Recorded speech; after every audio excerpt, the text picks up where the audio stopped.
we are here today to start talking about the ways in which the cultural traditions and the art forms of indigenous communities and First People nations are still being practiced today. I'm going to share with you this article, and this article is called Raven Spirit, and it shares the journey of a group of people from the southwestern coast of Alaska, the Tlingit people, and how they are keeping their cultural traditions alive by recreating their canoe building of their ancestors. And then this particular story shows that they were delivering that canoe to a very special place. So this passage is called Raven Spirit. Tlingit tradition. 9 members of the Tlingit tribe gracefully paddled a hand-carved canoe down the Potomac River to the steady rhythm of the beating of a drum. It seemed like an old ceremony, but it was 2008, and the canoe was headed to the Smithsonian National Museum of Natural History in Washington, D.C. The Tlingit are an indigenous or first people of the Pacific Northwest. Their homeland is along the coast of southeastern Alaska. I think I said southwestern Alaska. Water is an important part of their culture and their lives. In fact, the name Tlingit means people of the tides. For centuries, the Tlingit relied on canoes for transportation. Today, many Tlingit use speedy motorboats.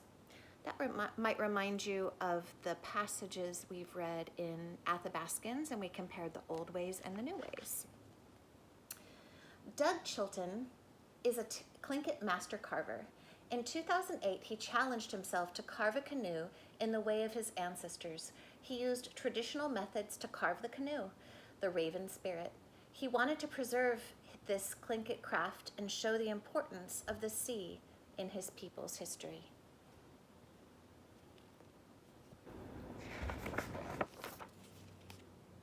Here's the picture on this page.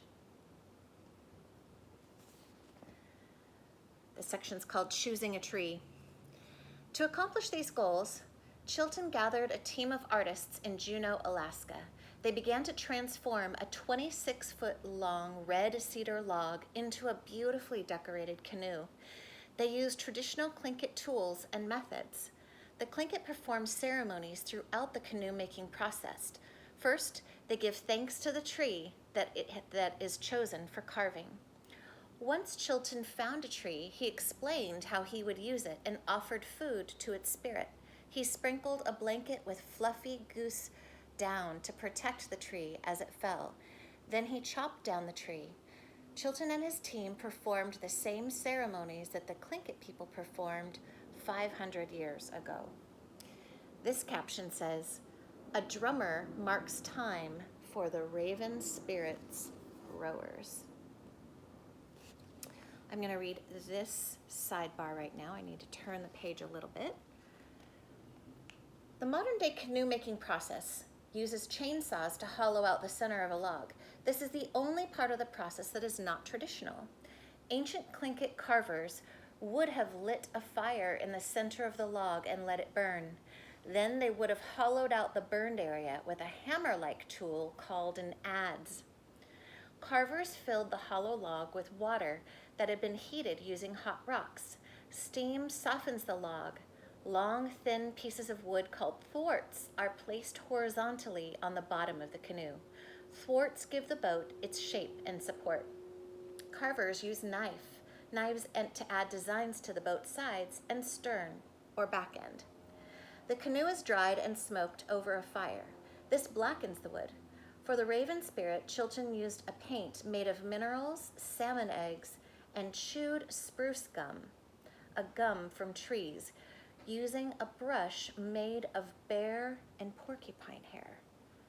So he really did try as hard as he could to use those ancient methods for carving and painting and building. Okay, here's when it arrives. I'm going to read this page now. Okay. The Raven. The Tlingit people believe that each canoe has its own spirit. Each canoe is decorated with artwork that reflects the canoe's spiritual connection with animals. A carved figurehead of an animal is often placed on the prow or the front of the canoe. The raven spirit is no exception. While Chilton prepared the wood for carving, he noticed a raven with an injured wing watching. Later, as he carved the canoe, an injured raven again came to watch. Could it have been the same bird? Chilton considered it a blessing that this bird was watching over the project.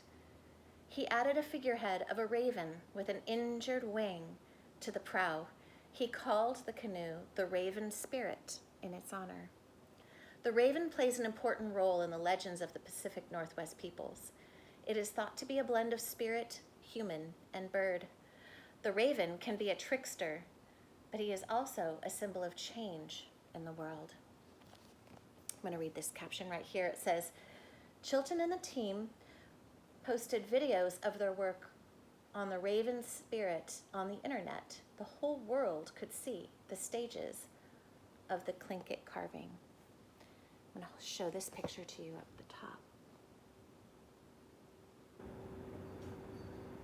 And then I'll read the caption to you. It says, members of the Tlingit Nation stand with a 26-foot long red cedar canoe before it goes into the museum. One last page to show what happens next. A long voyage. The completed Raven Spirit traveled 3,000 miles from Juneau, Alaska to Washington, D.C. In the capital city, Chilton and several other Tlingit members proudly carried the canoe to the edge of the Potomac River. They launched it to the sound of Tlingit drums. The group held ceremony to officially give the canoe its name. The Raven Spirit finally reached its destination, the Smithsonian National Museum of Natural History. The canoe hangs from the ceiling where guests can easily admire it. The Raven Spirit represents the Tlingit Nation's connection to nature, to the red cedars, and to the many ways their people have honored and depended on the sea. I want to read this right over here. You can see the image of the raven with an injured wing. This says, the Raven Spirit is an ocean-going canoe. It is larger than a freshwater canoe and has a different design. So, thank you for sharing that with me. It's interesting to see some of the ways in which Indigenous people, the first people of this country, are still keeping their traditions alive and celebrating the richness of their cultural heritage, and we get to share in that, so it's pretty special. Thanks for joining.